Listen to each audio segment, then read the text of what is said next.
Anem a crear un compte a Quia.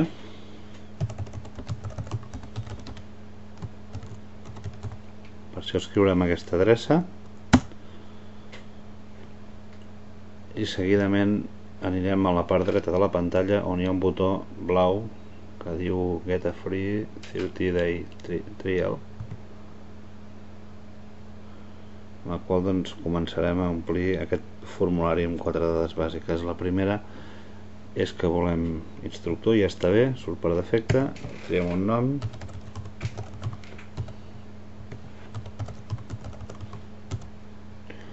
el password s'ha de tornar a escriure, primer nom,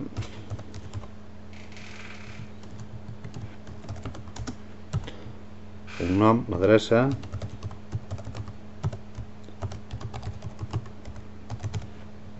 codi d'afiliació no en tenim i ja podem crear el compte i ja està, així de senzill. Tenim el compte ja per 30 dies per utilitzar-lo.